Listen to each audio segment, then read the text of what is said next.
All right, it's great to be here, and you'll be pleased to know that I have the solution, and I'm about to unveil it here for the very first time. But to keep the anticipation alive, that slide of the new future won't come until slide 10. Before we get here, there's the preface. Save the planet, Canadians have to cut energy and resource consumption by 90% per capita. So, Jeannie, yours was perfect. You basically reinforced that. Really? 90%? Really? Nobody really believes we can do that. Nobody knows how we're going to do that. Even the people in this room who think about this all the time, we don't actually believe that. That sounds impossible. What kind of a city could possibly produce those kinds of results?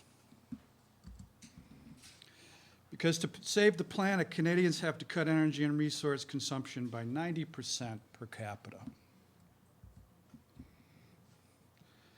It's not this kind of city.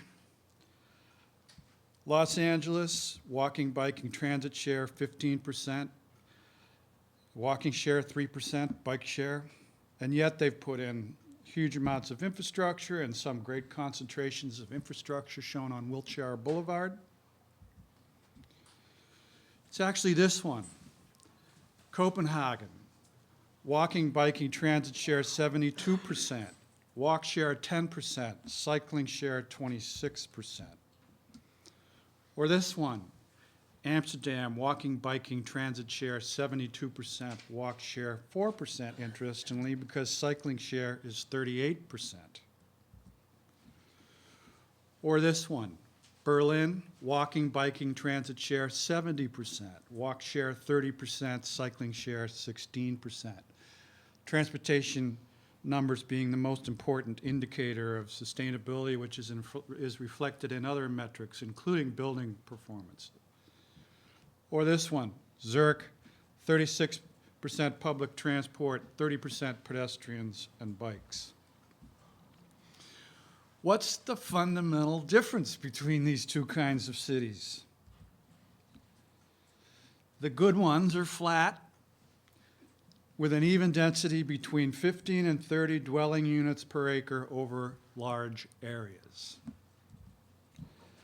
The bad ones are pointy, nodes of high intensity surrounded by low density. How does that work?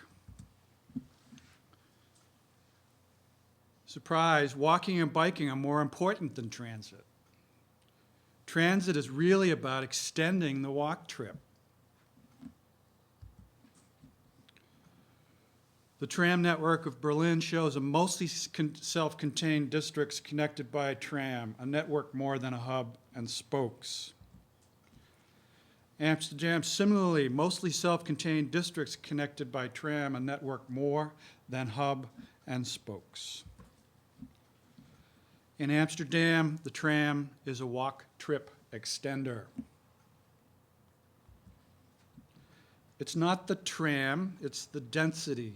Stupid, flat, even, simple.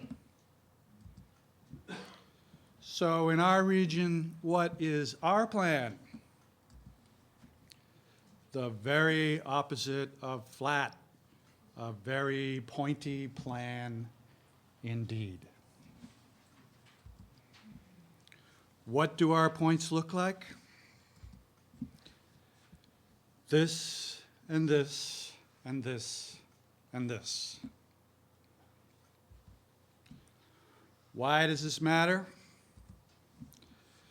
Because like LA, over 90% of our urban land looks like this. We are wasting a chance to fix this. In fact, we continue to think of the city as important nodes separated by nothing.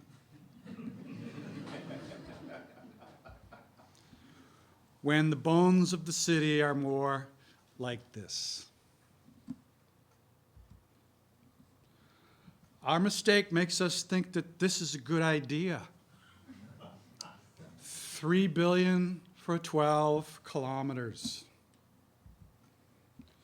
Because we think this kind of uneven network should be accepted and then encouraged, which can only happen if our city looks like this. But our city looks like this. What if we worked with that, not against it? Because for the same money as this, you can get this.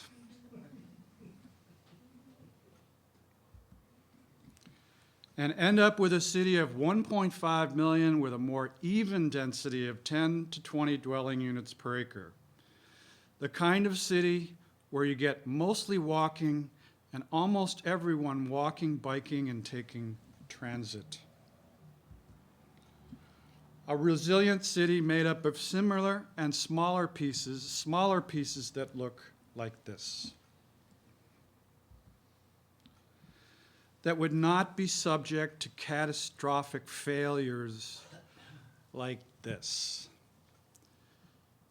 In Christchurch, virtually all of the high-rises were functionally destroyed during the recent earthquake.